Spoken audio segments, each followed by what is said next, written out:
Republican Harriet Hageman spent years as a constitutional and natural resources attorney before winning her race to be Wyoming's sole U.S. House member in the 118th Congress.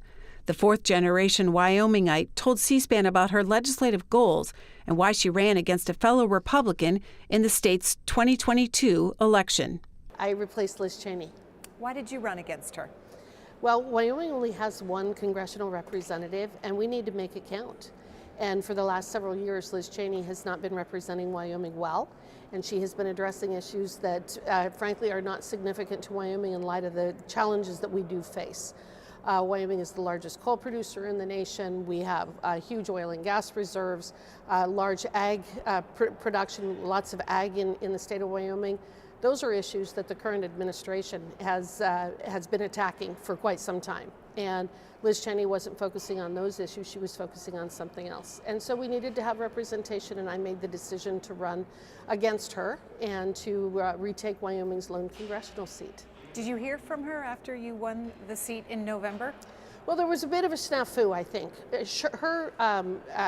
Her party, or whatever I guess you'd call it, her watch party was out in the country in Teton County, and I think that there must have been a technical issue.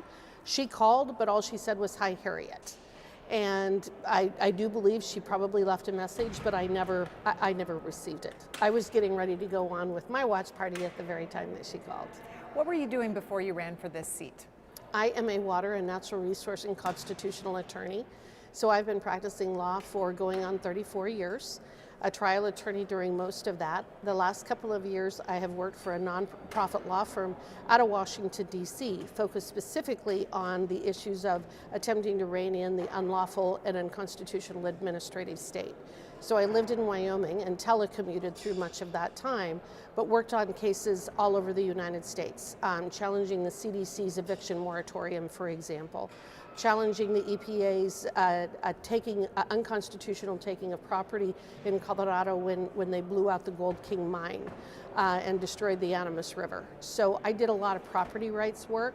I've done a lot of water work over the years, representing a lot of natural resource issues, so representing farmers and ranchers, irrigation districts. I was involved in the Cargill case down in Texas. The Fifth Circuit came out just a couple of weeks ago on Cargill versus ATF, finding that ATF did not have the authority to declare bump stocks to be machine guns. So I've done a whole variety of cases, but it's mostly lately in the constitutional arena, but for a long, long time in the water and natural resource arena. Born and raised in Wyoming? I was. And what about you says Wyoming? Well, I'm a fourth-generation Wyomingite. My great-grandfather came to Wyoming in 1878 on a cattle trail from Texas. And I grew up on a ranch outside of Fort Laramie, and I went to Casper College on a livestock judging scholarship. And then that's a community college in the center part of the state. Then I went to the University of Wyoming, where I received both my bachelor's degree and my law degree. As I said, the kind of work that I have done representing all different kinds of organizations and businesses, families in the state of Wyoming, protecting our irrigation projects, protecting our irrigation districts, our municipalities, working for ag, working for oil and gas, working for the resource producers. What I say is that I work for those people who put food on your table, gas in your car, and a roof over your head. What do you hope to accomplish in Congress? Well, there are several things. So I have been appointed to two committees. I'm on natural resources and judiciary. And there's going to be a very important oversight component to both of those committees. But I also have been very honored to be appointed on the select subcommittee on the weaponization of the federal government. With the work that I've done over the last 25 years especially, it's very clear that the federal government and federal agencies have really gone rogue. They have too much power, too much money. Congress is no longer legislating. They've abdicated their responsibility and turned the legislative role over to unelected bureaucrats and administrative agencies.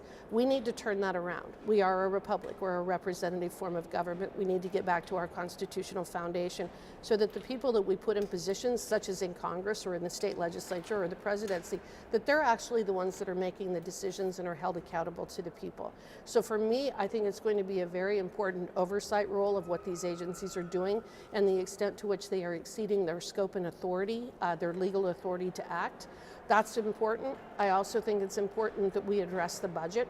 We're at almost $32 trillion in debt. We're running out of runway. We've got to change where we're going in this country. We've got to get back on a fiscal, an appropriate fiscal track. And so there's a lot of things that we need to do, but I think with the committees that I'm going to be working on, it's going to be making sure that we are energy independent, that we are food independent, protecting our resource producers, and really trying to get the federal government out of people's lives.